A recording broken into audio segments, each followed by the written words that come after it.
Everybody, we're here at Shrewsbury and we're going on a little river cruise today. We're with friends, so I'll let them introduce themselves. I'm Beatrice. I'm Bill. I'm desperate. I'm with her. I'm Desperate Dave. And obviously you know me as well. So it's a 45-minute cruise and it's £9.50 concession. This is where we start from. It's called Sabrina. Going to the river. We've got a nice sunny day today.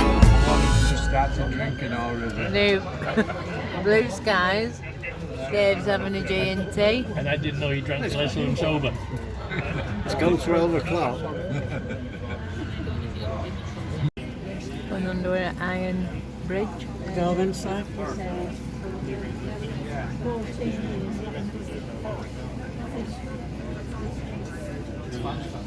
Nice park area. You put it on your relive, no?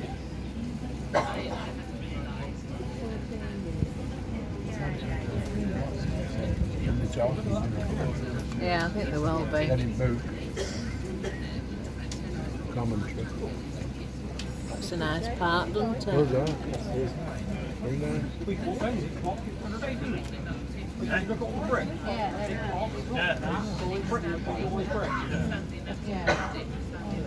Some nice buildings, isn't there? Versus road.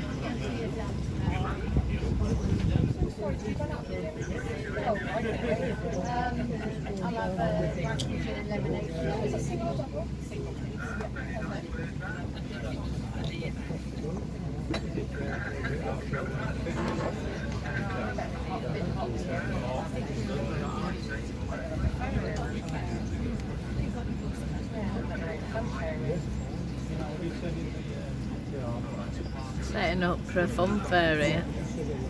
Sort of signs for it.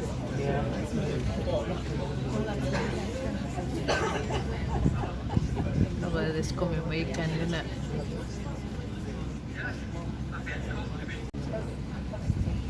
See a monument there just through the trees.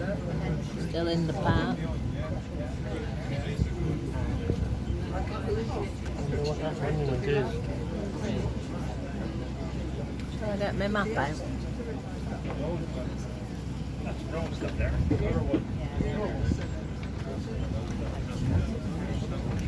Large warehouse looking building. 200 years ago started life as a brewery, Trouncers Brewery, and over its life it's been a few things. It's been a mill, a foundry, laundry, warehousing, but today luxury apartments.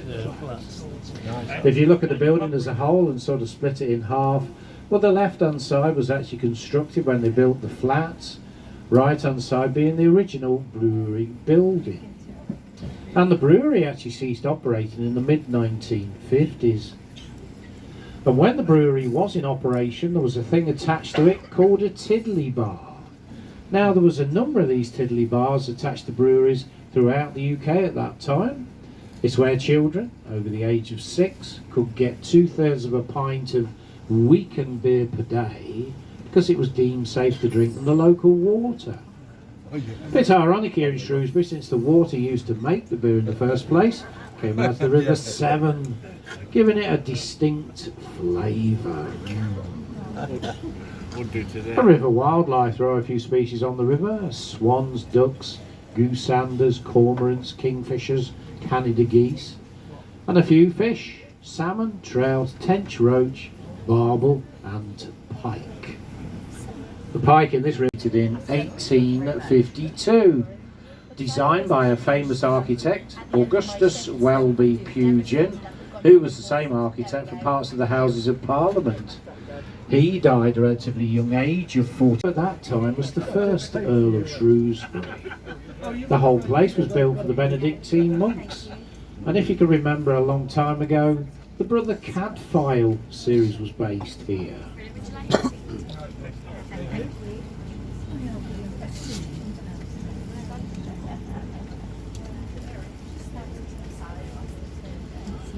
And as we turn now, in front of us is the English Bridge, completed in 1774. It was rebuilt in 1921 to reduce the gradients upon the introduction of the motor vehicle. And in the distance there, we will see it in a moment, is a small tower, sort of reddy brownish in colour with a pointy green roof. That's Laura's Tower, part of the Shrewsbury Castle grounds, completed in 1790, designed by Thomas Telford as a folly for the daughter of Sir William Pulteney, and they used it as a summer house.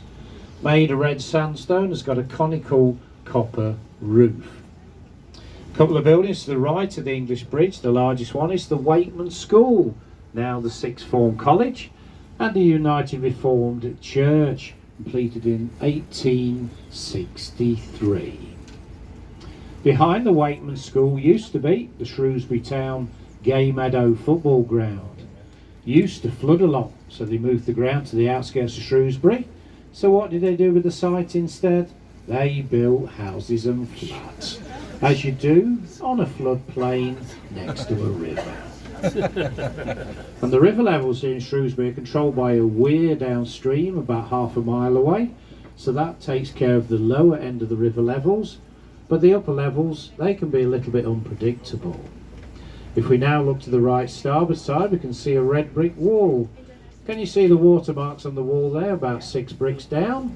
That's been the height of the river over the last couple of years on at least 3 occasions. But when the river gets that high, Colham on the left here, they get well flooded. But they do tend to recover very quickly. But the government has given us a pot of money. I don't know how much, at least £15, to try and sort out this flooding issue. I really would love to see how they get rid of all that water when it comes down here. To the drought places. Yeah. That's the answer. And coming up now on the right starboard side is the remains of an old friary, St Julian's Friary. Today though, private house. Franciscan friars all settled here in Shrewsbury in the year 1245. They all wore grey habits, and they were known locally as the Grey Friars. Hence the name of this bridge, the Grey Friars Bridge. And it was completed in 1879. And I don't think it's had a coat of paint since.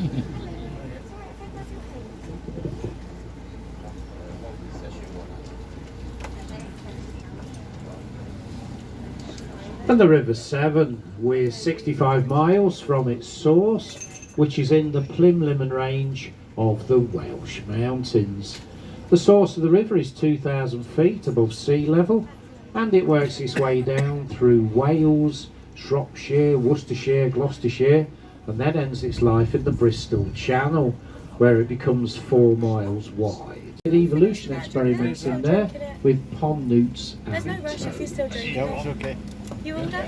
And if you do get a chance to visit the dingle, I'd highly recommend it, because it really is lovely in there.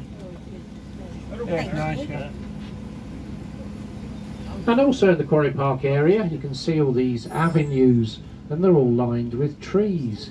They're lime trees. They're all planted by Percy Thrower and his team in 1951. But they were to replace existing lime trees that are either falling down, planted too close together, or simply too old. Percy Thrower and his team took a few years to remove all the old trees because there were so many of them before planting these as we see today. Percy Thrower actually started here in 1947 as head gardener. He said he was only going to stop for 6 months. He stopped here till 1974, so he must have liked it, I suppose. But these lime trees, you'll probably notice they're starting to go brown, so perhaps autumn's here. Did we have summer last week? Yeah, we did, didn't we?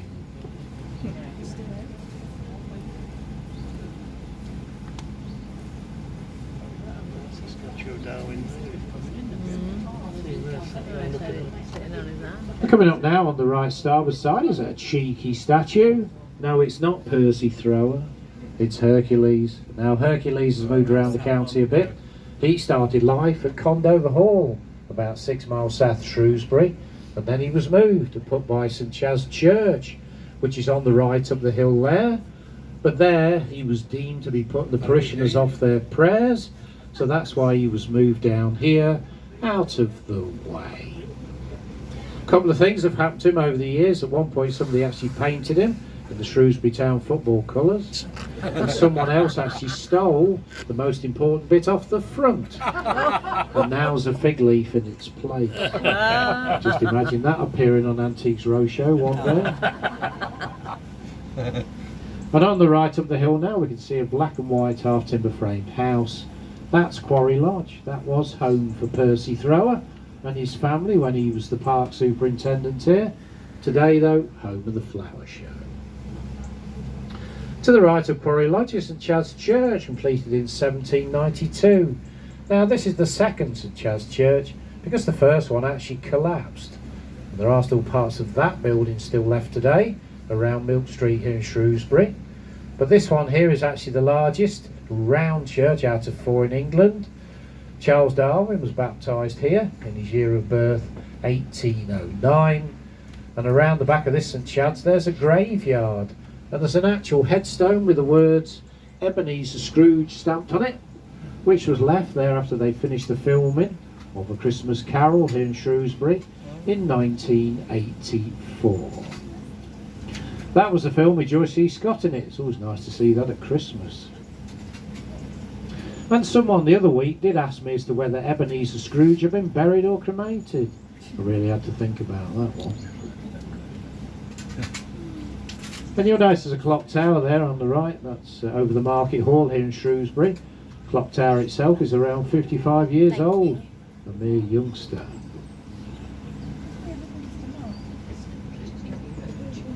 This bridge here is the Porthill Bridge, commonly known as the Bouncy Bridge. Last year, it's a bit of a milestone. It became the grand old age of 100 years old. And in 1922, the bridge was actually gifted to the town by the flower show organisers. Cost them then £2,000 to construct. Doesn't seem a lot, but there is a similar looking bridge in Chester.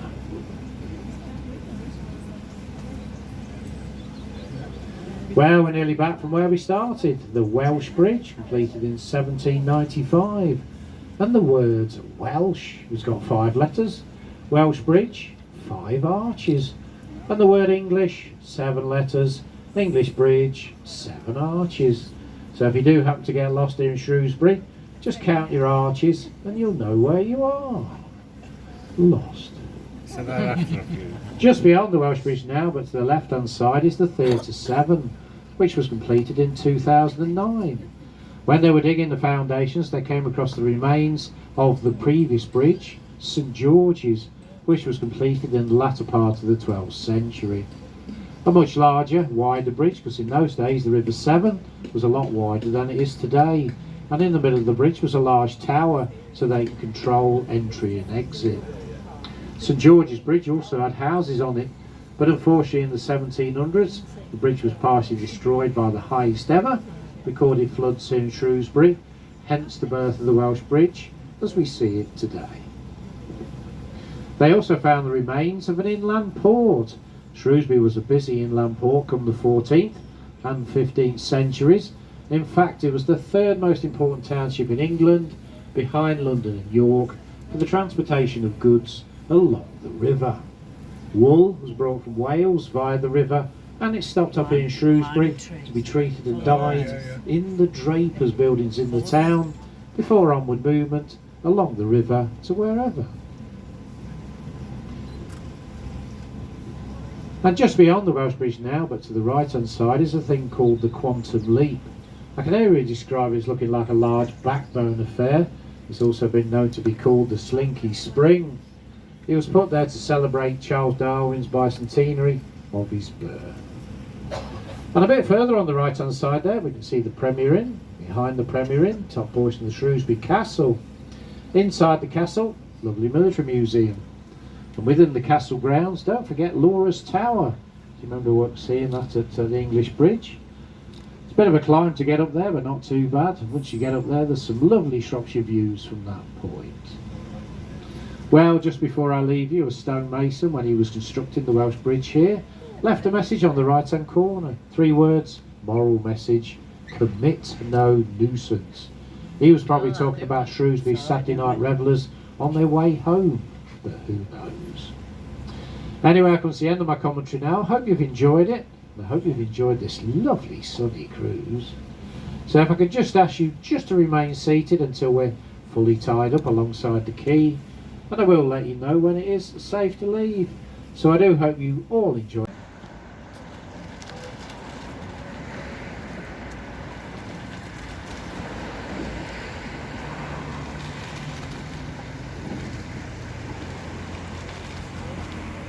Training session for the women's canoe team and some more upriver.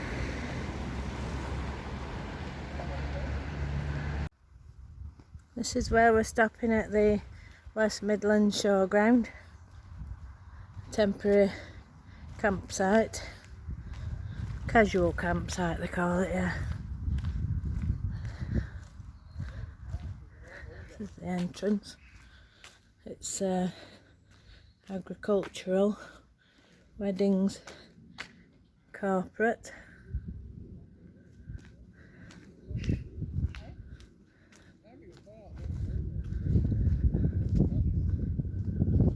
Must also have a camping area separate to the MCC, because they've got all these Berwick, Darwin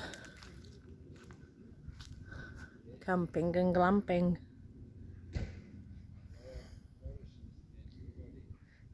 These are all that's where all the agricultural stuff goes on. There's all the vans.